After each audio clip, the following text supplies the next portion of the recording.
చిన్న ప్రార్థన చేసుకుని దేవుని వాక్యంకి వెళ్దాం ప్రియులారా. ప్రేమ నమ్మకం గల మా పరలోక పరిశుద్ధ తండ్రి, నీ ఘనమైన పాదములకు వందనాలు స్తుతులు స్తోత్రాలు చెల్లిస్తున్నాం నాయన. ఈ రాత్రికాల సమయంలో మరొకసారి నీ పాదస్థానంలో చేరుతున్నాం.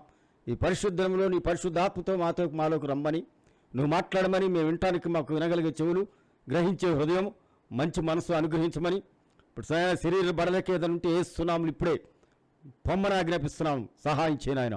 ఇప్పుడు వాక్యాన్ని నువ్వు విత్తునాయన, పరిశుద్ధాత్మ నువ్వు మాట్లాడు, మేము వింటాం. ఏస్తున్నామని వేడుకుంటున్నాము మా పరమ తండ్రి, ఆమేన్. దేవుని యొక్క మహాకృపను బట్టి మరొక పరిశుద్ధ దినంలో మనము ఈ రకంగా దేవుని యొక్క సన్నిధికి చేరాం ప్రియులారా. ఈరోజు నాకు దేవుడిచ్చినటువంటి వాక్యం,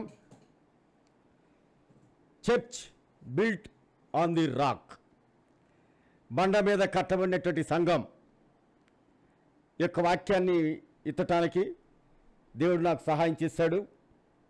ఎన్నో విషయాలు ప్రభువారు నాతో మాట్లాడాడండి. అవన్నీ కూడా ఓపికతో వినాలి. ఎందుకంటే ఈ కొత్త నిబంధన మొత్తం కూడా ఈచ్ చాప్టర్ వైజ్ నేను కవర్ చేయాలి ఈ జూమ్ మీటింగ్లో. కనుక దయచేసి కొద్దిగా సమయం ఎక్కువైనా కానీ ఓపికతో వినాలని మనం చేస్తున్నాను. సామాన్యంగా మనం చూసినట్టే సాతానుడు మనుషులను శోధిస్తూ ఉంటాడు. కానీ మత్తయి సువార్త 16వ అధ్యాయంలో చూసినట్లయితే సద్దుకీయులు, పరిసయ్యులు ప్రభువుని శోధించారు, దేవుణ్ణి శోధించారండి.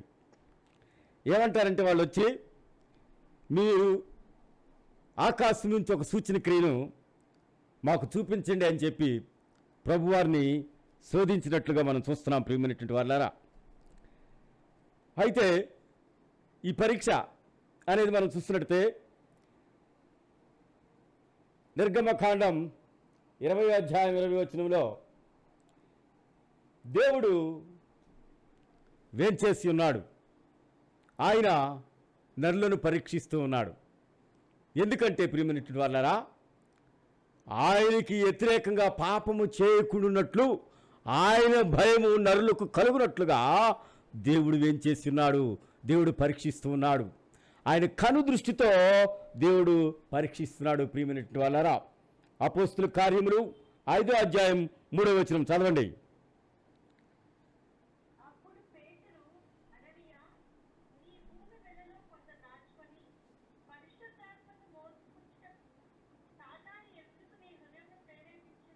చాలండి. ఇక్కడ చూసినట్టే స్పష్టంగా సాతాను ఎందుకు మీ హృదయము ప్రేరేపించింది? పరిశుద్ధాత్మను మోసపుచ్చుటకు. ఎందుకంటే మనందరికీ తెలుసు, అననీయ సప్ఫీరా వాళ్ళ భూమిని అమ్మి ఆ వెలను అపోస్తుల పాదాల దగ్గర పెట్టవలసినటువంటి పరిస్థితిని వారు కొంత ధనం దాచుకుని పెట్టారు.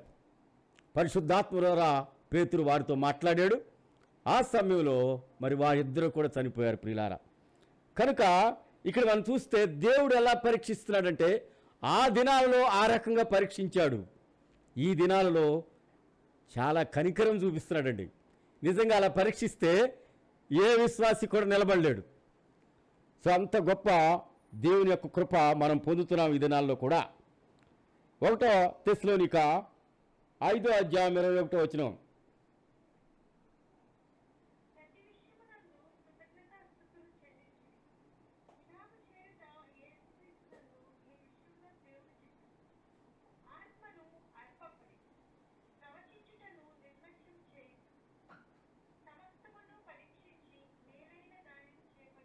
చూడండి, జాగ్రత్తగా వినండి ప్రియులారా. ఇక్కడ ఏం చెప్తుంటే, ఆత్మను అర్పకుడి, ప్రవచనాన్ని నిర్లక్ష్యం చేయకుడి, ప్రతిదీ కూడా పరీక్షించి మేలైన దాన్ని చేయుడి. దేవుడు మనతో మాట్లాడుతున్నాడు. వాళ్ళైతే అపోస్తులు, వాళ్ళు పరిసయ్యులు, సద్దుకీయులు దేవుణ్ణి శోధించారు. కానీ దేవుడైతే మనం చూడండి ఏమంటున్నాడు, పరీక్షించు, జాగ్రత్తగా పరీక్షించాలి. నువ్వు పరిశుద్ధాత్మను ఆర్పొద్దు, ప్రవచనాన్ని నిర్లక్ష్యం చేయొద్దు.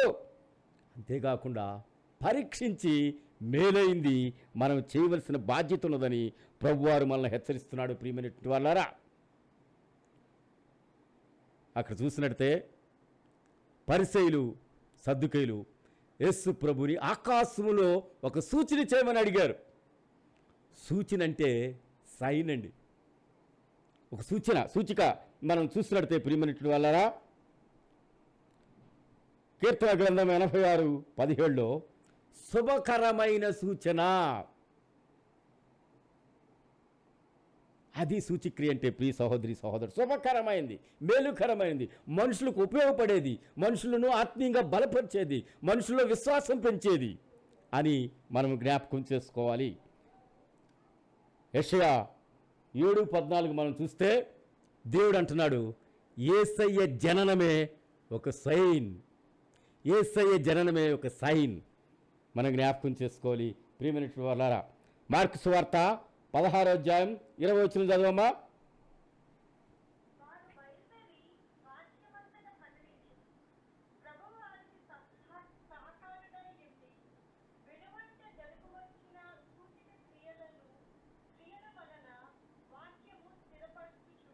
చూడండి ఎంత స్పష్టంగా ఇక్కడ దేవుని వాక్యం చెప్పబడిందో ప్రియమైనటువంటి వాళ్ళారా. వారి వాక్యం ప్రకటిస్తూ ఉండగా దేవుడు వారికి తోడయుండి, ప్రభు వారికి తోడయుండి ఆ వాక్యాన్ని సూచిక్రియ ద్వారా బయలుపరుస్తూ ఆ వాక్యాన్ని స్థిరపరుస్తున్నాడు. ఎంత స్పష్టంగా చెప్పాడు మనకి ప్రియమైనటువంటి వాళ్ళారా. ఇలాంటి వాక్యాలు మనం చదువుతున్నప్పుడు నిజంగా నాకైతే అనిపిస్తుంది ప్రియమైనటువంటి వాళ్ళారా, నేను వాక్యాన్ని నేను కాదు, నాలో ఉన్నటువంటి పరిశుద్ధాత్ముడు ప్రకటిస్తేనే ఆ సూచిక్రియలు జరుగుతాయి. దేవుడు మనుషులకు తోడుగా ఉంటేనే సూచిక్రియలు జరుగుతాయి. అది నాకు కావాలి. కనుక యేసు ప్రభు ఏం చెప్పాడో అది చెప్తే ఆటోమేటిక్గా యేసు ప్రభు, నాలో ఉన్నట్టు యేసు ప్రభు మీకు నాకు సూచిక్రియలను చేస్తాడని ఈ వాక్యం ద్వారా మనము చెప్పగలము. ప్రియ సహోదరి సహోదరుడా, అసలు సూచిక్రియ అంటే ఏంటండి? సూచిక్రియ అంటే ఏంటి? యోహాను సువార్త 2:6 చదవమ్మా.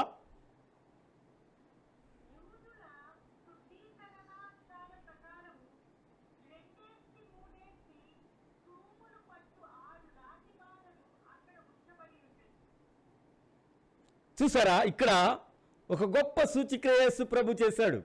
ఒక కానాను పెండికి ఆయన హాజరైనప్పుడు అక్కడ ద్రాక్షారసం అయిపోయిందండి. ద్రాక్షారసం అయిపోతే అక్కడ 6 తూములు ఉన్నాయి. 6 తూములు కూడా ప్రభువారు చెప్పింది ఏంటంటే అంచుల వరకు కూడా వాటర్తో నింపేయండి అన్నాడు. నింపేశారు. నింపేసిన తర్వాత అది తీసుకుని వెళ్ళి ఆ వడ్డించే అతనికి ఇవ్వమని చెప్పినప్పుడు అది మేలైన ద్రాక్షారసముగా మారింది. ఇది మొట్టమొదటి సూచక్రియ. అది సూచక్రియ ఒక అద్భుతం, ఇన్స్టంటేనియస్గా చేసేది అద్భుతం. ఇప్పుడు కూడా దేవుడు మనతో ఉన్నాడండి. దేవుడు మాట్లాడుతున్నాడు. మీ జీవితాల్లో, నా జీవితంలో ఇన్స్టంటేనియస్గా సూచక్రియ చేస్తున్నాడని మనం నమ్ముతున్నాం, విశ్వసిస్తున్నాం. ప్రియ సహోదరి సహోదరుడా, ప్రకటన గ్రంథం 16:14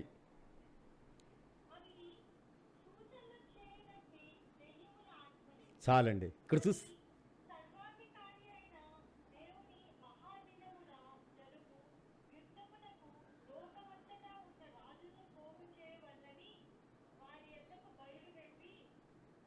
చాలండి. ప్రియమైనటువంటి వాళ్ళ చూసారా, ఇక్కడ మనం చూస్తే సూచక క్రియలు చేయు దెయ్యపు ఆత్మలు. ఎంత విచిత్రమో చూడండి. అంటే దెయ్యపు ఆత్మలు కూడా సూచక్రియలు చేస్తున్నాయి, కానీ అన్నీ చేయలేవండి అవి. మనందరికీ తెలుసు మోషే గొప్ప భక్తుడు. అలాంటి వాడు భూమి మీద మరలా పుట్టి ఉండలేదని, మరలా పుట్టడు అని, అలాంటి గొప్ప ప్రవక్త, అలాంటి గొప్ప అద్భుతాలు చేసినటువంటి ప్రవక్త, అలాంటి వాళ్ళు అంటే అలాంటి వారు పుట్టలేదు అన్నట్టుగా దేవుడు మాట్లాడతాడు. ప్రియమైనటువంటి వాళ్ళారా, ఎందుకంటే మోషే ఒక కర్ర తీసుకున్నాడు, కర్ర కింద పడేస్తే పాము అయిపోయిందండి. అప్పుడు మాంత్రికులు కూడా వాళ్ళ కర్రను కింద పడేస్తారు, పాము అయిపోయింది. కానీ మనం కొన్ని విషయాలు చూస్తే అక్కడ నీళ్లను రక్తంగా మార్చాడు, నదుల్లో ఉన్న నీళ్ళని, కానీ మాంత్రికులు చేయలేకపోయారు. సో అందుకనే దెయ్యపు ఆత్మలు కూడా మనుషుల్లో దొరబడి అవి కూడా కొన్ని సూచక్రియలు చేయగలిగిన శక్తి కలిగినాయి. వాటిని బట్టి అనేక మంది మోసపోతున్నారు. వాటిని బట్టి అనేక మంది క్రైస్తవులు మోసపోతున్నారు. జాగ్రత్తగా గమనించాలని దేవుని దాసుడుగా మీ అందరిని కూడా హెచ్చరిస్తున్నాను. ప్రియ సహోదరి సహోదరుడా. ఆ రకంగా ప్రభువారు చూసినట్టే ఆయన ఒకటంటాడు సద్దుకీలతోనూ పరిసయ్యులతో, మీరు ఆకాశాన్ని చూస్తారు, ఎర్రగా ఉంది అంటే ప్రశాంతంగా ఉంది కనుక వర్షం పడదు. అదే కాకుండా సాయంత్రం అయినప్పుడు ఆకాశం మబ్బుగా ఉంది, ఆకాశం ఎర్రగా ఉంది, అంతేకాకుండా చాలా గాలి అదంతా కూడా వ్యాపిస్తుంది అని ప్రభువారు అక్కడ ఆ సద్దుకీలు పరిస్థితులతో మాట్లాడుతూ ఉంటాడు. కనుక మీరు ఆకాశములో సూచనలు చూస్తారు కానీ కాలములు సమయములు సూచనలు మీరు చూడలేరు అని చెప్పి మత్తయి సువార్త 16వ అధ్యాయంలో యేసు ప్రభు పరిసయ్యులు సద్దుకీయులతో మాట్లాడుతూ చెప్పినట్లుగా మనం చూస్తున్నాం. ప్రియమైనటువంటి వాళ్ళారా, 1 పేతురు 2వ అధ్యాయం 23వ వచనం ఒకసారి చదవమ్మా.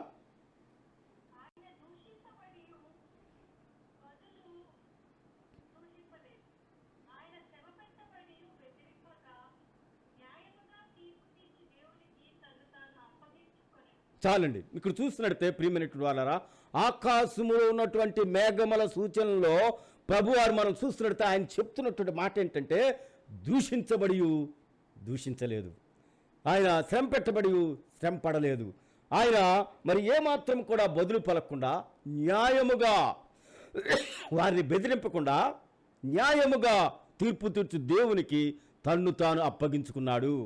ఈ అంత్య దినాల్లో కూడా ఈ వాక్యము ద్వారా మర్మం ఏంటంటే ప్రియమైనటువంటి వాళ్ళారా, మనము కూడా ఏమాత్రం కూడా మనం దూషించిన వారిని దూషించక, మనల్ని తిట్టిన వారిని తిట్టక, మనల్ని కొట్టిన వారిని కొట్టక, మనల్ని ఏమాత్రం కూడా దూషింపక న్యాయముగా యేసుక్రీస్తు ఏ రకమైనటువంటి జీవిత విధానంలో నడిచాడో మనము కూడా ఈ దినాలలో యేసుక్రీస్తుకి న్యాయముగా తీర్పు తీర్చు యేసుక్రీస్తుకి మనం రిక్తులుగా అప్పగించుకోవాలి అనేది ఇక్కడ మర్మము. ప్రియ సహోదరి సహోదరుడా, అందుకనే ప్రియమైనటువంటి వాళ్ళారా, మనము ఈ యొక్క అధ్యాయం ద్వారా అనేక విషయాలు మనం నేర్చుకోబోతున్నాం.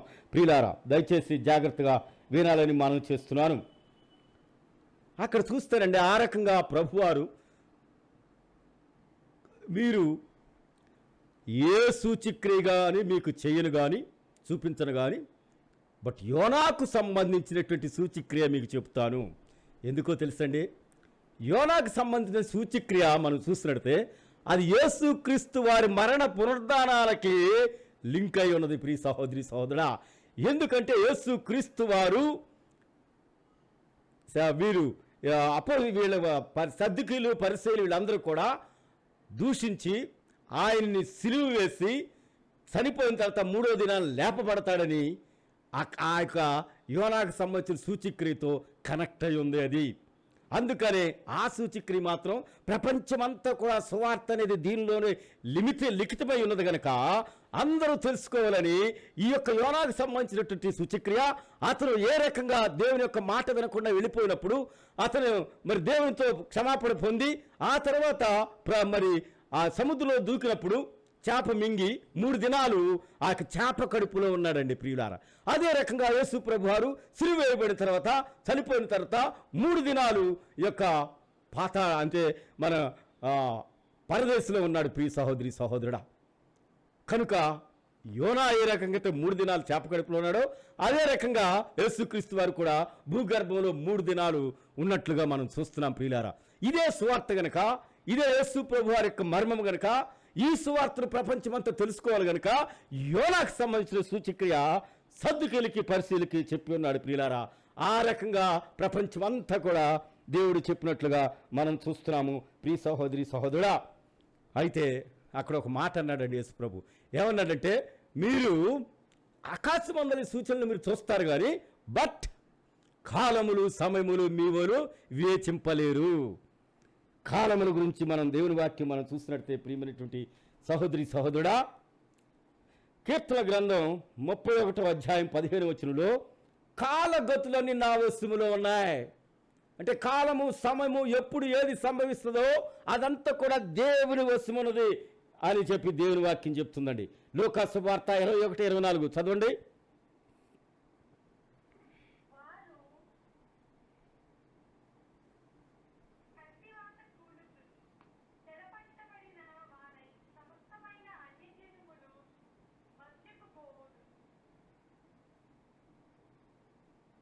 ఇక్కడ చూస్తున్నట్టే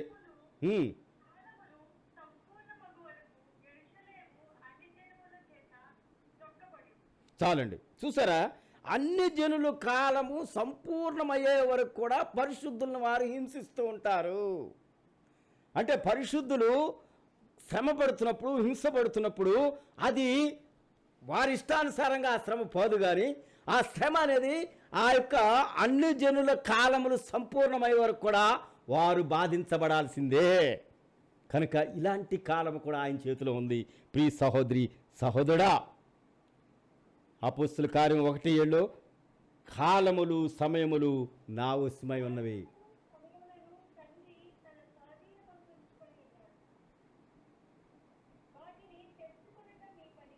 చాలండి, చూసారా? కాలము సమయాలు కూడా దేవుని యొక్క హస్తములో ఉన్నాయి, దేవుని యొక్క చిత్తములో ఉన్నాయి. అవి తెలుసుకున్నట్టుకు మనం ప్రయత్నిస్తే విఫలం. మనకు తెలియదు, ఎందుకంటే దేవుడు మనకి ఇవ్వలేదు ఆ యొక్క అవకాశమని దేవుని వాక్యం చెప్తుంది. ప్రియ సహోదరి సహోదరుడా, ఈ కాలముల గురించి అద్భుతమైనటువంటి వాక్యాన్ని ప్రసంగి 9:11 ఒకసారి చదువుదాం.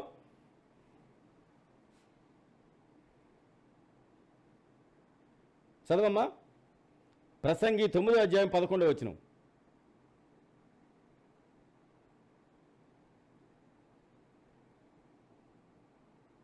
సరే, నేను చెప్తానది.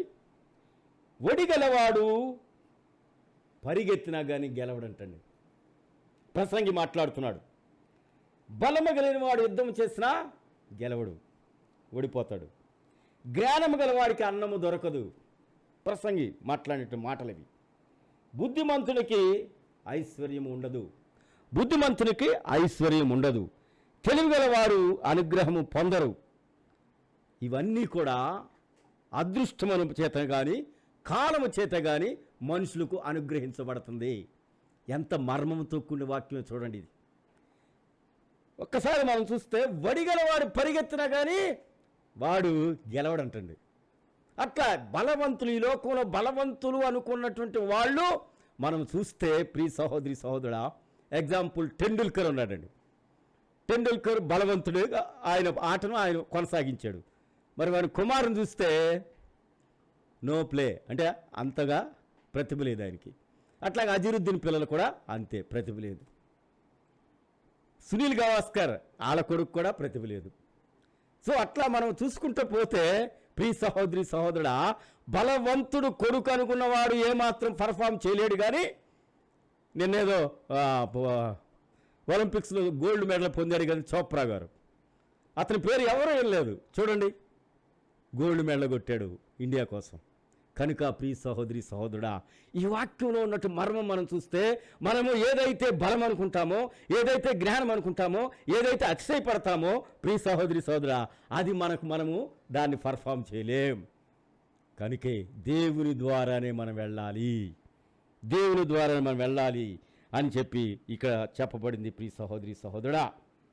అయితే ఆ రకంగా పరిసయ్యులు సద్దూకీయులకి సమాధానం చెప్పాడండి. ఆ తర్వాత శిష్యులతో చెప్పాడు, మనం అవతల ఆ యొక్క గలిలే సముద్రం అవతలకు వెళదామని చెప్పినప్పుడు వాళ్ళు వెళ్ళారు. అయితే వాళ్ళ ఒక విషయం ఏంటంటే, మరి ఇంతకుముందు రొట్టెలు మర్చిపోయి వెళ్ళారు వాళ్ళు. ఈసారి కూడా రొట్టెలు తీసుకెట్టలేదు, మర్చిపోయామని చెప్పి వాళ్ళు సనుక్కుంటున్నారండి.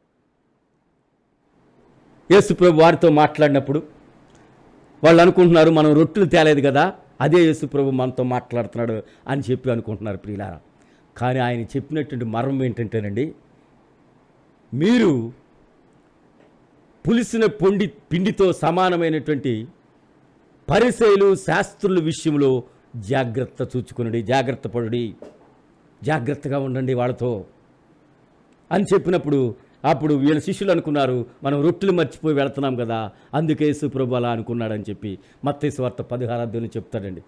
అయితే ప్రియమైనటువంటి వారా, దానికి మనం చూస్తున్నట్టే ప్రియమైనటువంటి వారా, సద్దూకీయులు ఈ పరిసయ్యులు గురించి ఆయన ఏని విషయంలో జాగ్రత్త పడమన్నాడు, ఏ విషయంలో మనం చూసుకోవాలో మనకి ఇక్కడ కొన్ని విషయాలు మనం చూద్దాం ప్రియమైనటువంటి వారా. మొట్టమొదటిగా వాళ్ళు మర్చిపోయారండి, రొట్టెలు మర్చిపోయారు. దాని గురించి వాళ్ళు ఆలోచిస్తున్నారు. నీవు నేను కూడా సంఘంలోకి వెళుతున్నప్పుడు దేని గురించి ఆలోచిస్తున్నాం అనేది ఇక్కడ చెప్పవలసినటువంటి ఆవశ్యకత ఉన్నది.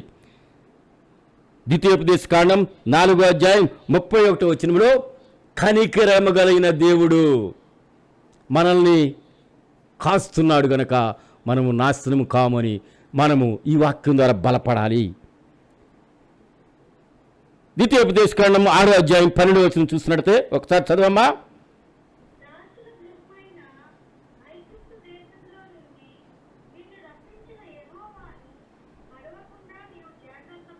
చూసారండి, మనం ఏది మరవకూడదు. శిష్యులైతే మేము మర్చిపోయాం రొట్టెలు అనుకుంటున్నారు. ఈ లోకంలో చాలామంది విశ్వాసులు కూడా లోక సంబంధమైన విషయాల్లో మర్చిపోయాం, అది చేయలేదు ఇది చేయలేదు అనుకుంటున్నారు. కానీ దేవుడు చెప్తున్నటువంటి ఏది మరవకూడదంటే యెహోవా అని మరవకుండా నువ్వు జాగ్రత్త పడు. ఏమండి, కీర్తనల గ్రంథం 19వ అధ్యాయం 16వ వచనంలో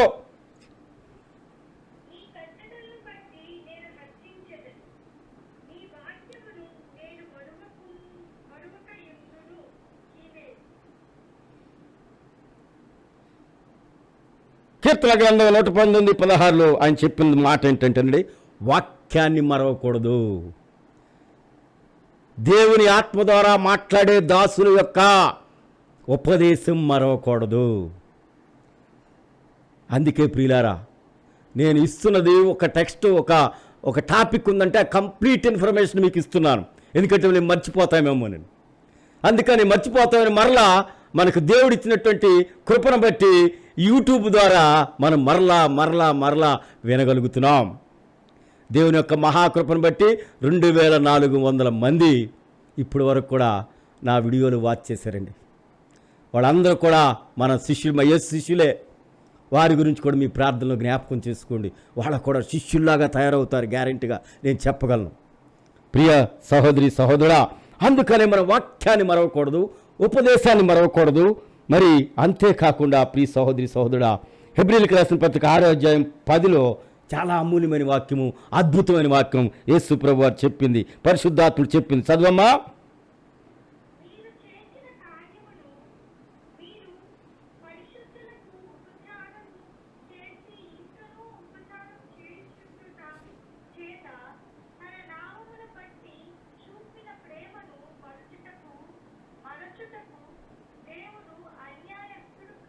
చూసారండి, మనం ఏమైతే ప్రేమ చూపించామో ప్రభు కొరకు, ఏమైతే ప్రార్థన చేశామో, ఏమైతే వాక్యాన్ని ప్రజలకు అందించామో, ఏమైతే దేవుని కొరకు మనము ధనాన్ని, కాలాన్ని, ఆరోగ్యాన్ని, సమయాన్ని మనం హెచ్చించామో, ఆయన కొరకు మనము ఎన్ని నిందలు పడ్డా మనము దేవుని కొరకే ముందుకు సాగుతున్నామో, అవన్నీ ఆ ప్రేమను చూస్తాడు దేవుడు. ఆయన ఏమాత్రము కూడా మరవడు. ఎందుకంటే ఆయన అన్యాయస్తుడు కాడు. కనుక ప్రియ సహోదరి సహోదరా, మనం మరవకుండా ఉండాల్సింది ఏంటంటే ఇవి: దేవుని వాక్యాన్ని మరవకూడదు, దేవుడైన యెహోవాను మరవకూడదు, దేవుడిని మరవకూడదు, పరిశుద్ధాత్మతో ఉపదేశం చెప్పేటువంటి దాసుల ఉపదేశం కూడా మరవకూడదని మీరు జ్ఞాపకం చేసుకోవాలి. ఇది శిష్యులైతే రొట్టెలు మర్చిపోయారు, మనమైతే మరవకుండా ఉండాల్సింది దేవుని వాక్యం, ఉపదేశం. మరి యెహోవా దేవుణ్ణి మనం మర్చిపోకూడదని, జాగ్రత్త పడాలని పరిశుద్ధాత్ముడు మనల్ని హెచ్చరిస్తున్నాడు. పిల్లారా, నీవు నేను కూడా ఒక్కసారి పరిశీలన చేసుకోవాలి, ఎట్లున్నాం మనం. ఇంకా చూసినట్టు ప్రియమైనటువంటి వాళ్ళారా, ఆయన పరిసయ్యుల గురించి, సద్దుకాయల గురించి పులిసిన పిండితో పోల్చాడండి. ఆ పులిసిన పిండి విషయంలో మనము వాచ్ చేయాలని చెప్పి దేవుడు మనతో మాట్లాడుతున్నాడు. ప్రియమైనటువంటి వాళ్ళారా, కీర్తన గ్రంథం 141:3 చదవమ్మా. మనం దేని చూడాలి, దేని కాచుకుని ఉండాలి. చదవండి.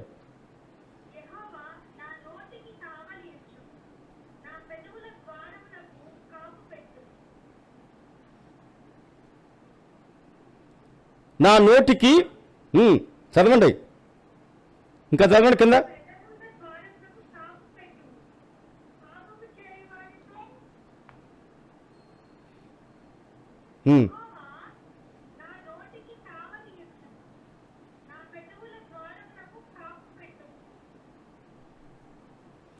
నోటికి కావలి పెట్టుము, పెదవులకు కాపు పెట్టుము, పాపము చేయకుండా, దుర్నీతిలో పడకుండా, నా మనసు దుష్కార్యములకు పడకుండా నన్ను కాచుము.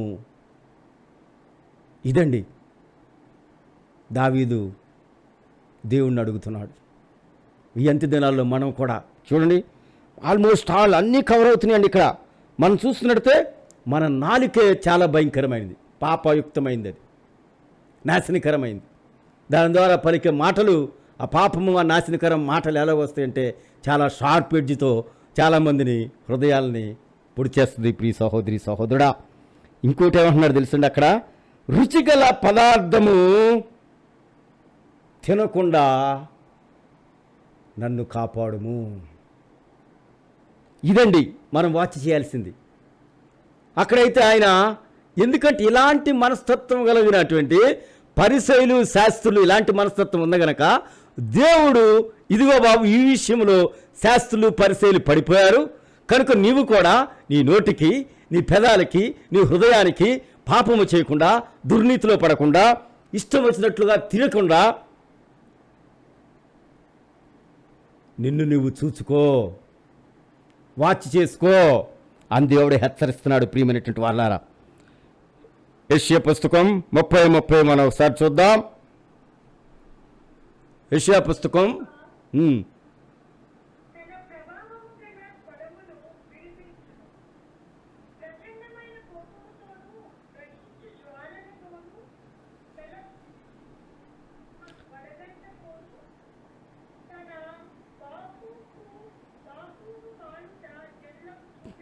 చాలు, చూసారా ఏమి చూపిస్తున్నాడంటే ఆయన విస్తార జల ప్రవాహముల వలె ఆయన స్వరం, ఏమండి ప్రచండ కోపంతోనూ దహించు అగ్నిజ్వాలతోనూ ప్రత్యక్షమయ్యే ఆయన స్వరూపం, పెళపెళగా గాలి వాన వడగండ్లు పడేటువంటి ఆ శబ్దం, ఆయన బాహువులో ఉన్నటువంటి బలం, ఇవన్నీ కూడా దేవుడు మనకిస్తున్నాడు ప్రియులారా. ఇవన్నీ కూడా తట్టుకునే శక్తి ఆయన బాహువు ద్వారా మనకి లభిస్తుందని దేవుని దాసుడుగా నేను చెప్పగలను. ప్రియ సహోదరి సహోదరుడా, మత్తయి సువార్త 24:42 ఏ దినమున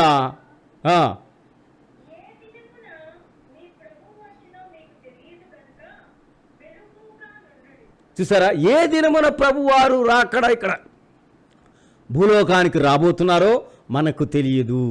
ఆ గడియ, ఆ సమయం దేవుడికి మాత్రమే తెలుసు. అందుకనే మనము వాచ్ చేస్తూ ఉండమన్నాడు. ప్రియ సహోదరి సహోదరుడా, కనుక ప్రియమైనటి వాళ్ళారా, ఆనాడు యేసు ప్రభు శాస్త్రులు, పరిసయ్యులు, సద్దుకయ్యుల్ని వాచ్ చేయమన్నాడు. వారు పులిసిన పిండితో సమానులని జాగ్రత్త పడమన్నాడు. ప్రియ సహోదరి సహోదరి, ఈనాడు కూడా ప్రభువారు మనతో మాట్లాడుతున్న మాట ఏంటంటే మీరు జాగ్రత్తగా వాచ్ చేయమని చెప్తూ ఉన్నాడు. ప్రియమైనటువంటి వాళ్ళారా, ఇంకొక బలమైన వాక్యం ఉంది. 1 కొరింథీ 16:13 చదవండి.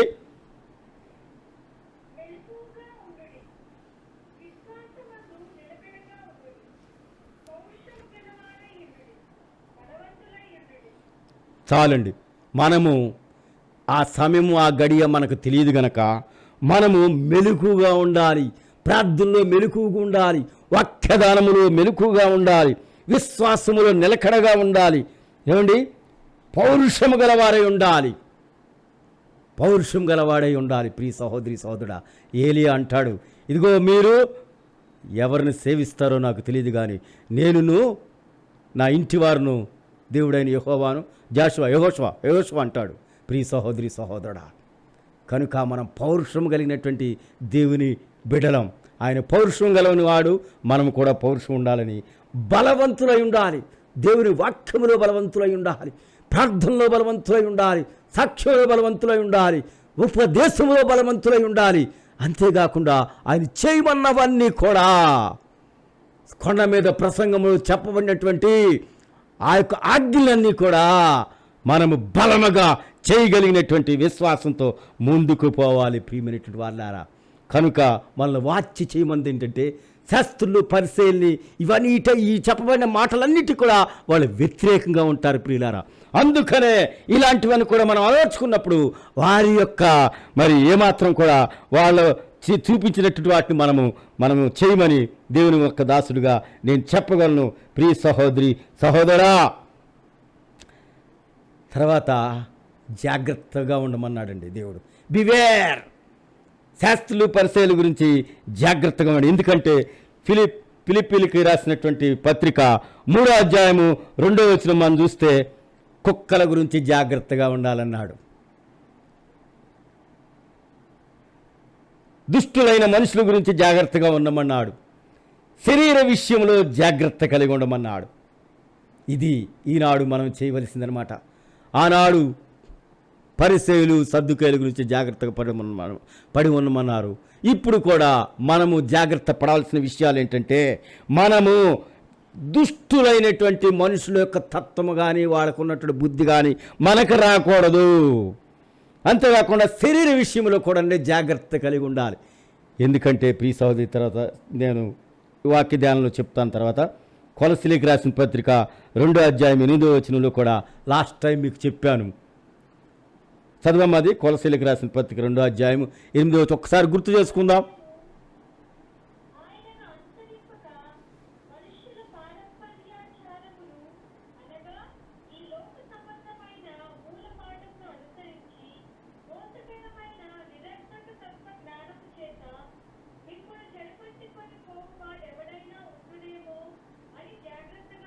చాలండి, ఇదండి మెయిన్ మనకి అర్థం కానటువంటి విషయం అండి. ఈ లోక సంబంధమైనటువంటి ఆచారాలు, ఆ ట్రెడిషన్స్ మనం ఫాలో అవుతున్నాం. దానివల్ల నష్టం ఏంటంటేనండి ప్రియమైనటువంటి వాళ్ళారా, అది ఎలాంటిదంటే empty deceit, elemental spirit of the world. అంటే నిరర్ధకమైన తత్వజ్ఞానం అనుసరించకూడదు. ఈ లోక సంబంధమైనవి కనుక మనం ఫాలో అయితే మనము ట్రెడిషన్స్ చేసేవారంగాను నిరర్ధకమైన తత్వజ్ఞానములో పడిపోయి నశించిపోతాం. వీటి విషయంలో మనం జాగ్రత్త కలిగి ఉండాలి అని ఆ పరిసయ్యులు శాస్త్రుల విషయంలో ఎలాగూ జాగ్రత్త పడి మని ఉన్నారో ఈనాడు మనలను యేసు ప్రభు వారు కోరుతుంది ఈ విషయంలో జాగ్రత్త పడి ఉండమన్నారు. మన అందరికీ తెలుసండి, రొట్టె పిండితో చేస్తారు కదా. అయితే ఒక కేజీ పిండి ఉందనుకోండి, దాంట్లో 1 గ్రాము పులిసిన పిండి కలిపితే ఏమవుతుంది? పిండంతా పులిసిపోతుంది. అంతే కదండి. అందుకనే ఈ యొక్క దీని గురించి దేవుడు ఏం చెప్తున్నా అంటే, ఆ పులిసిన పిండి గురించి నిర్గమకాండం 12వ అధ్యాయం 15వ వచనంలో పులిసిన పిండి తినివాడు కొట్టివేయబడును. ఏమండి,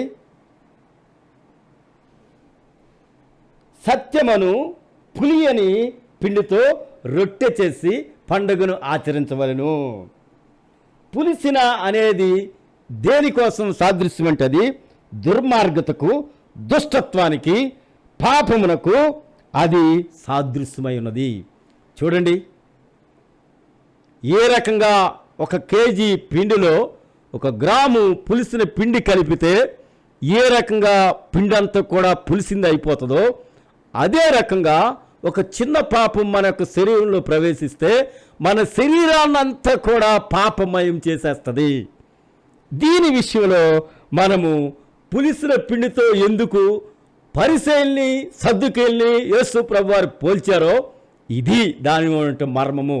ప్రియ సహోదరి సహోదరుడా, ఏ పాపము కూడా, ఏ చిన్న పాపము కూడా నీలోకి నాలోకి రాకుండా ఉండటానికి దేవుడు హెచ్చరించినటువంటి ఈ విషయములను మనము ధ్యానించాం ప్రియ సహోదరి సహోదరుడా. అంతేకాకుండా వారి బోధ విషయంలో కూడా జాగ్రత్తగా ఉండమన్నాడండి యేసు ప్రభు.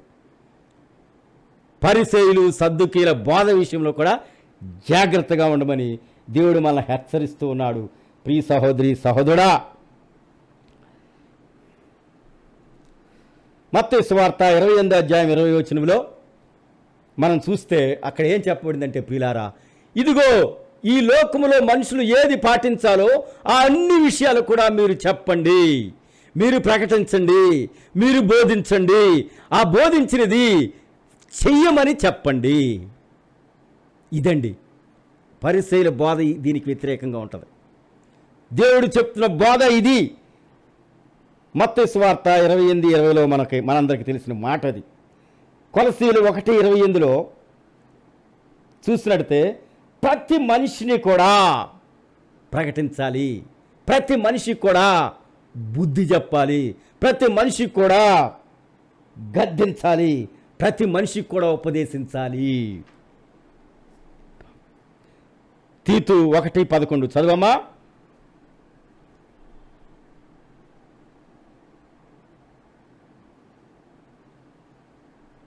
అనన్య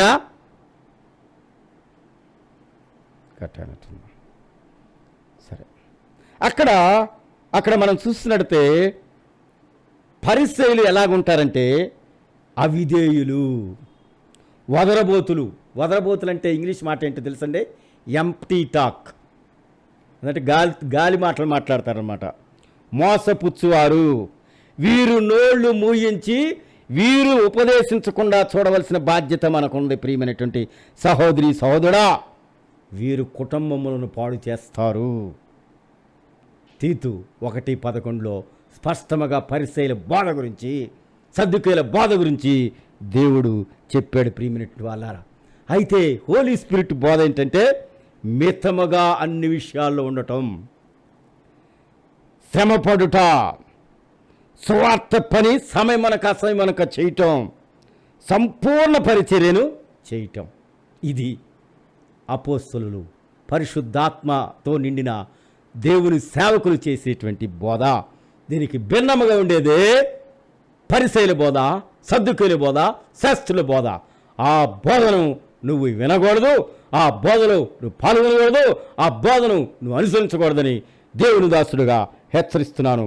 ప్రియ సహోదరి సహోదరా, 2 తిమోతి 4:2 ఒకసారి చదువుకుందాం.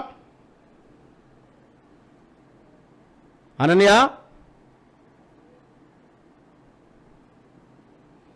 2 తిమోతి 4:2 సమయమనక అసమయమనక ప్రయాసపడాలి, దీర్ఘశాంతముతో బోధించాలి, ఎక్కువ సమయం దేవుని వాక్యాన్ని వినాలి, ఎక్కువ సమయం దేవుని వాక్యం ఉపదేశించాలి, ఖండించాలి, గద్దించాలి, బుద్ధి చెప్పాలి.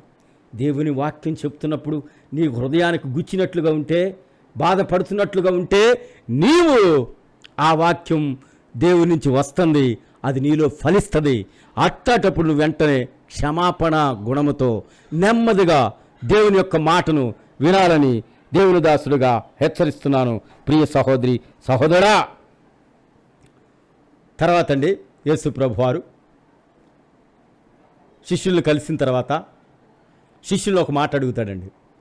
మనుషులందరూ కూడా నన్ను గురించి ఏమనుకుంటున్నారు? యేసు ప్రభువారు శిష్యుల్ని, యేసు ప్రభువారు అడిగిన మాట ఏంటంటే, మనుషులందరూ నా గురించి ఏమనుకుంటున్నారు? వాళ్ళు ఏం చెప్పారో తెలుసండి యేసుక్రీస్తు శిష్యులు? ఒకళ్ళేమో బాప్తీసమిచ్చి యోహాను. బాప్తీసమిచ్చి యోహానుతో ఎందుకు కంపేర్ చేశారంటే, బాప్తీసమిచ్చి యోహాను మొట్టమొదటిగా సువార్తను ఈ లోకంలో ప్రకటించాడండి ఆయన, యేసు ప్రభుకు ముందు. అందుకే ఆయనతో కంపేర్ చేశాడు. రెండవదిగా మనం చూస్తే ఏలియాతో, మొట్టమొదటిగా ఆకాశం నుంచి అగ్నిదించినటువంటి ప్రవక్త, 400 మంది బయలు ప్రవక్తలకు వ్యతిరేకంగా ఒకే ఒక్కడు నిలబడినటువంటి ప్రవక్త ఏలియా. అగ్నిదించిన ప్రవక్తగా ఏలియా అని అక్కడ చెప్పారు ప్రియులారా. మూడవదిగా ఇర్మియా, కన్నీటి ప్రవక్త అండి ఆయన. అలాంటి ప్రవక్త ఈ ముగ్గురు ప్రవక్తలని అనుకుంటున్నారని చెప్పి శిష్యులు చెప్పారండి.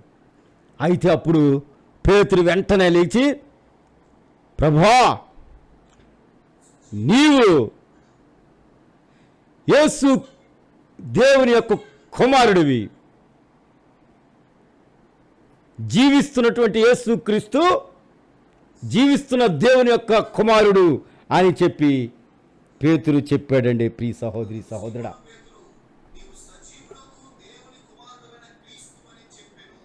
చాలండి. చూసారా, నీవు సజీవుడైన దేవుని కుమారుడైన క్రీస్తు అని చెప్పి పేతురు చెప్పాడండి. పేతురు ఎలా చెప్పగలిగాడు అది? అక్కడ మనం చూస్తే శాస్త్రులు పరిశీలీలందరూ కూడా ఇతర పేతురు కంటే కూడా ఎక్కువ జ్ఞానం కలిగిన వారు, ఎక్కువ ధర్మశాస్త్రం చదివిన వాళ్ళు, అనేక చోట బోధించిన వాళ్ళు, అయినా కానీ వాళ్ళు యేసుక్రీస్తుని ఏమన్నారంటే ప్రిన్స్ ఆఫ్ డెవిల్ అన్నారు. పామరుడైనటువంటి పేతురు ఎలాగ చెప్పగలిగాడు నువ్వు దేవుని కుమారుడైనటువంటి సజీవుడైనటువంటి దేవుని కుమారుడని ఎలా చెప్పగలిగాడు? Spirit of revelation. ఎఫ్సీలకు రాసిన పత్రికలో 1:17 ఉంటుందండి ఆ మాట, మీరు తర్వాత చదువుకోండి.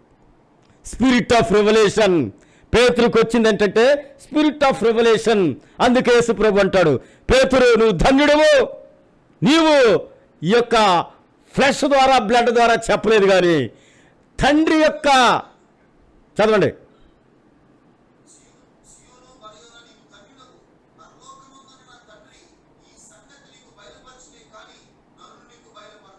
చాలండి. చూసారండి, పరలోకమందున్నటువంటి తండ్రి బయలుపరిచింది పేతురుకు వచ్చింది ప్రియులారా. అదే స్పిరిట్ ఆఫ్ రెవల్యూషన్. అనేక సార్లు నాకు కూడా దేవుడు సహాయం చేస్తాడండి, అందరికీ చేస్తాడు ప్రియులారా. మనము చేయవలసింది ఆయన పట్టుకుని వదలకూడదు. ఆయన మాట్లాడే రెవల్యూషన్ వచ్చే వరకు కూడా నేను వదలను. ఈ వారం దినంలో కూడా అదే నా పని. ఆఫీస్కి వెళ్ళటం రావటం, సాయంత్రం అవగానే గబక్కని మరి బైబిల్ పట్టుకుని పుస్తకం పట్టుకుని ప్రభు రెవల్యూషన్ దేవుడు నాకు సహాయం చేస్తున్నాడు, నీకు సహాయం చేస్తాడు. ఈ ఎంత దినాల్లో స్పిరిట్ ఆఫ్ రెవల్యూషన్తోనే మనం జీవించగలమని దేవుని దాసుడుగా నేను చెప్పగలను. ప్రియ సహోదరి సహోదరా,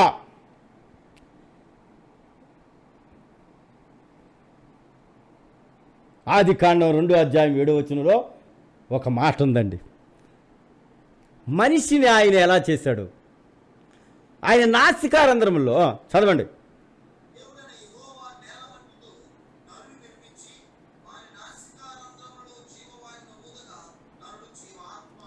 అదండి నిత్య జీవం, లివింగ్ మ్యాన్ అంటే ఆయన యొక్క ఆత్మ మన నాసికారంధ్రలో ఊదటం వల్ల మనం జీవిస్తున్నటువంటి మనుషులముగా ఈ లోకంలో మనం ఉన్నాము ప్రియమైనటువంటి వాళ్ళారా. అదే ఆయన నిత్య జీవం అంటే నివసిస్తున్నటువంటి జీవిస్తున్నటువంటి యేసుక్రీస్తు ప్రభువుని ఆ రకంగా పేతురు పరిశుద్ధాత్మ యొక్క ఇచ్చినటువంటి రెవల్యూషన్ ద్వారా చెప్పగలిగాడు ప్రియమైనటువంటి వాళ్ళారా.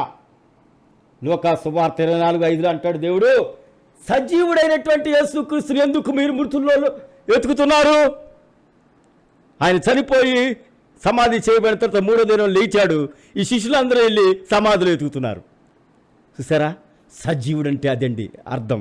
ప్రియ సహోదరి సహోదరుడా, అపోస్తుల కార్యం 10:42 చెప్పండి, 10:42 చదవండి. అపోస్తుల కార్యం 10:42.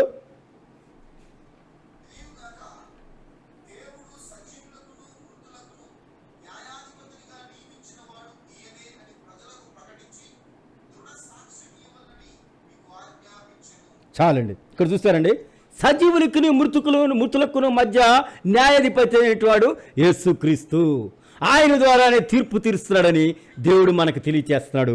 ప్రియ సహోదరి సహోదరుడా, అయితే ఇక్కడ మనం చూస్తున్నట్టే శరీరము ద్వారా కాదు, రక్తము ద్వారా కాదు, కానీ మరి ఈ శరీరం అనేటువంటిది దేవుడి యొక్క మర్మంలో మనం చూస్తున్నట్టే ప్రియమైనటువంటి వాళ్ళారా. ఆదికాండం 6:12 సమస్త శరీరులు తమ మార్గాన్ని చెరిపేసుకున్నారు. అంటే శరీరంతో జీవించేటువంటి వాళ్ళు తమ యొక్క దేవుని మార్గం నుంచి బయటకు వెళ్ళిపోయి పాపము చేయడానికి స్కోప్ ఉందని ఈ వాక్యం ద్వారా మనం తెలుసుకోవాలి. యెషయా పుస్తకం 46లో సర్వ శరీరులు కూడా గడ్డిని పోలి ఉన్నారు. వారి అందము ఏంటంటే అడవి పూతో పోల్చాడండి.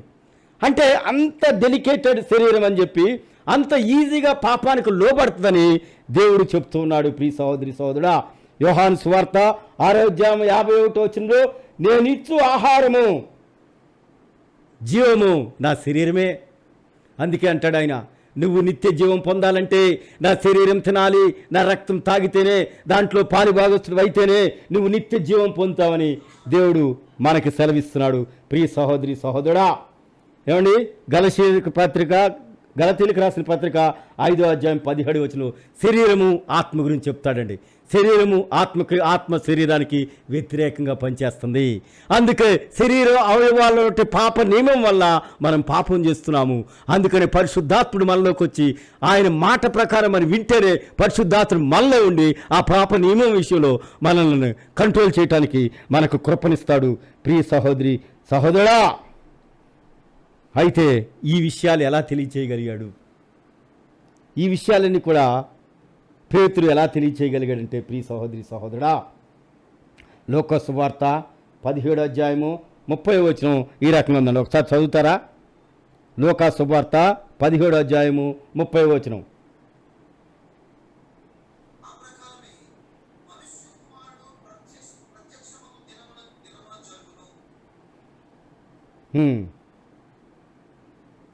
సమస్త పాపము చేసినటువంటి ప్రజల మీద ఆయన కోపము వస్తుందని దేవుడు చెప్తున్నాడు. ప్రియులారా, కనుక ఇవన్నీ కూడా, ఈ మాటలన్నీ కూడా, ఈ యొక్క మర్మంతో కొన్ని మాటలన్నీ కూడా మరి దేవుడు మనకి చెప్పినట్లుగా మనం చూస్తున్నాం.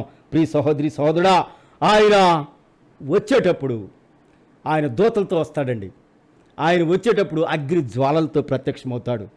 ఎందుకంటే ఈ యొక్క లోకంలో ఉన్న మనుషులందరినీ కూడా నీతి ద్వారా వారిని తీర్పు తీర్చడానికి ఆయన రాబోతున్నాడు. ప్రియమైనటువంటి వాళ్ళారా, అలాంటి పరిస్థితుల్లో మనల్ని శ్రమపెట్టిన వారిని ఆయన తీర్పు తీరుస్తాడు, వారిని శిక్షించుతాడు.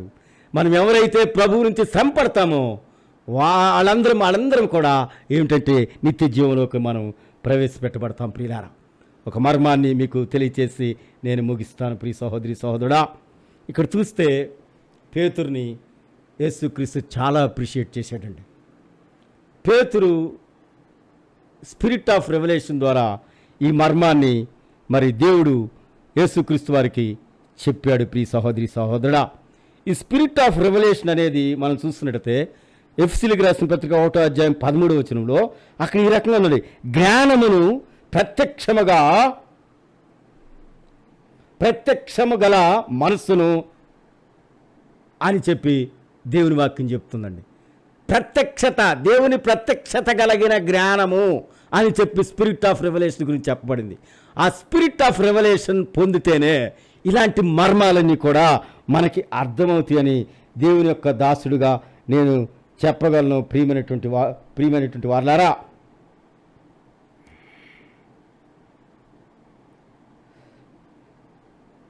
పేతురు మనం చూస్తున్నట్టే ఆయన యొక్క యేసు ప్రభు వారు ఏమన్నారంటే, నువ్వు పేతురువి, నీ మీద నేను సంఘాన్ని కడతాను.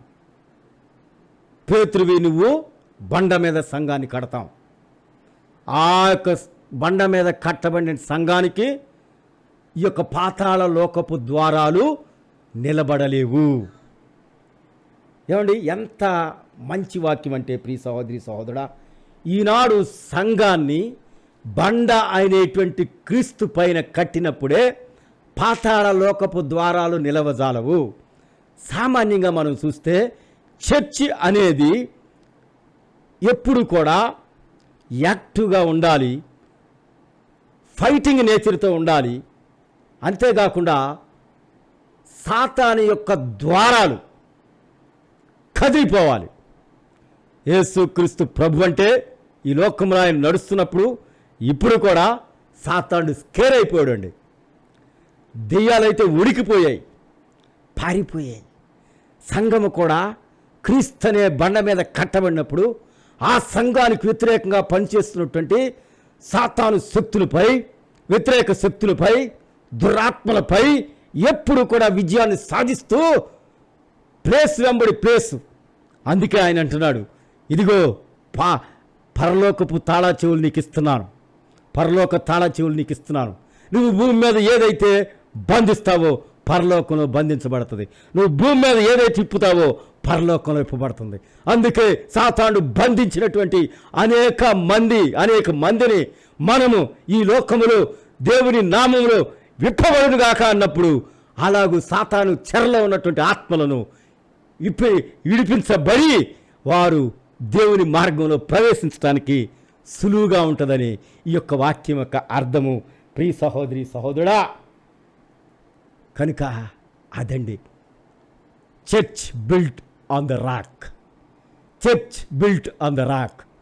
ఆ తర్వాత యేసు ప్రభువారు ఇదిగో యెరూషలేము వెళ్తాం, తర్వాత నన్ను పట్టుకుంటారు, చంపేస్తారు, 3వ దినాన తిరిగి నేను లేస్తాను అని చెప్పినప్పుడు పేతురు చూడండి మరలా ఎంత బలహీనుడు అయిపోయాడో. వెళ్ళి ఆయన గద్దిస్తున్నాడు. ఆయన గద్దించి ఇది నీకు అవ్వకుండా ఉండునుగాక, నీకెప్పుడు కలగకుండా ఉండునుగాక. అప్పుడు పేతురుని వెంటనే కూడా సాతానా నా వెనక్కిపో, ఎందుకు నాకు హిండ్రెన్స్గా ఉంటున్నావు అన్నప్పుడు ప్రియ సహోదరి సోదరులు మనం గమనించాల్సింది ఒక్కటే, ఎవరైతే తమ ప్రాణాన్ని తన కోసం ఉంచుకుంటాడో వాడు పోగొట్టుకుంటాడు, ఎవరైతే దేవుని కోసం పోగొట్టుకుంటాడో వాడు దాన్ని నిలుపుకుంటాడు, సేవ్ చేసుకుంటాడని దేవుని యొక్క వాక్యం చెప్తుంది. ప్రియ సహోదరి సహోదరుడా, అందుకే మనము మరణం వరకు కూడా నమ్మకంగా ఉండాలి. మరణం వరకు కూడా నమ్మకంగా ఉన్నట్లయితే మనము ప్రభు యొక్క రాజ్యంలో ప్రవేశించుతాం. మత్తయి సువార్త 16వ అధ్యాయంలో ఇంకా 2-3 కొన్ని మాటలు ఉన్నాయి, కానీ ఈ యొక్క ఇన్ని మర్మాలు కలిగిన ఈ యొక్క ఆ చాప్టర్ మరి కంప్లీట్గా ముగించబడింది ప్రియులారా. మరి వచ్చే ఆదివారం మరొక చాప్టర్ని ప్రభువారు నాకు ఇస్తారు, దాన్ని బట్టి మీకు బోధిస్తాను ప్రియులారా. ప్రార్థన చేసుకుందాం. మహాపరిశుద్ధుడా యేసయ్యా, ఘనమైన పాదాలకు స్తోత్రాలు తండ్రి. ప్రియ బిడ్డలు సాక్ష్యం ఉన్నప్పుడు నిజంగా ప్రభువా నువ్వు మాతో మాట్లాడుతున్నావయ్యా. అయ్యా మాట్లాడుతున్నావు ప్రభువా, అనేక మందిని ఇంకా ప్రభువా నాయనా ఈ భూమి మీద నాయనా ఏదైతే మేము బంధిస్తామో పరలోకంలో అది బంధించబడుతుంది, ఏదైతే మేము విప్పుతామో పరలోకంలో అది విప్పబడుతుంది ప్రభువా. ఇంకా ఎంతమంది అయితే నా యొక్క తమ్ముళ్ళు, నా యొక్క అన్నలు, నా యొక్క తండ్రులు, నా యొక్క తల్లులు, నా యొక్క ఆంటీలు, లేక నా యొక్క చెల్లెళ్ళు, అక్కలు యేసు నామములో వారు బంధించబడిన స్థితిలో ఉంటే ఇప్పుడే యేసు నామములో వారిని ఆ బంధకాల నుంచి యేసు నామములో విడిపిస్తున్నాం. పరలోకంలో విప్పబడుతుంది ప్రభువా, పరలోకంలో బంధకం తెంచివేయబడుతుంది. ప్రియ సహోదరి సహోదరుడా, వాళ్ళందరినీ కూడా పరిశుద్ధాత్మకు అప్పచెప్తున్నాం ప్రభువా. సహాయం చేయండి నాయనా. 2400 మంది చూశారు నాయన, ఇంకా అనేక మంది బిడ్డలు ఆన్లైన్లో కనెక్ట్ అయ్యి చూస్తూ ఉన్నారు. ప్రతి బిడ్డ కూడా, ప్రతి ఆత్మకు కూడా నాయన తండ్రి మీ యొక్క కృపలో, మీ పరిశుద్ధాత్మతో నాయన, మీ అగ్నితో నాయన, మీ యొక్క చిత్తంతో నాయన, మీ యొక్క వాక్యంతో నాయన, మీ యొక్క సన్నిధితో నాయన, మీ యొక్క కృపతో నాయన సంపూర్ణంగా నింపి ప్రభువా దినముకు ప్రతి పరిశుద్ధ దినములో నువ్వు చెప్తున్న మర్మాలన్నీ కూడా ప్రభువా యూట్యూబ్లో ఉన్నాయి గనక ప్రజలు ఇంకా దాన్ని చూచి తెలుసుకుని జ్ఞానం పొంది నీ ఆత్మ సహాయంతో పరిశుద్ధాత్మతో ఈ నాయన రాబోయే భయంకరమైన ఉగ్ర దినాల్లో, భయంకరమైన రాకడ దినాల్లో, భయంకరమైన వ్యాధులు వస్తుండగా, భయంకరమైన శ్రమలు వస్తుండగా, భయంకరమైన హింసలు కలుగుతూ ఉండగా వాటన్నిటి మీద విజయాన్ని పొందటానికి ఈ యొక్క వాక్యం మా చుట్టూ కూడా నీ యొక్క అగ్ని కవచంలాగా పనిచేస్తుంది ప్రభువా. నీ పరిశుద్ధ అగ్ని పెట్టి నీకు వందనాలు చెల్లిస్తూ నానా బిడ్డలు ఇంకా అనేక మంది తెలుసుకోవాలి, అనేక మందిగా మీ శిష్యులుగా మేము తయారై మేమందరం కూడా ఒకరి చెయ్యి ఒకరు పట్టుకుని నువ్వు వచ్చే సమయంలో ఎత్తబడేటువంటి గుంపుగా తయారై ప్రభువా ఈ లోకం నుంచి పరలోకానికి ఆరోహణమయ్యే రీతిలో మేమందరం కూడా తయారవటానికి నీ కృపను చూపించమని యేసు నామములో వేడుకొంచున్నాము మా పరమ తండ్రి. ఆమేన్. మీ అందరికి కూడా వందనాలు బ్రదర్. Thank you. శ్యామ్ గారు.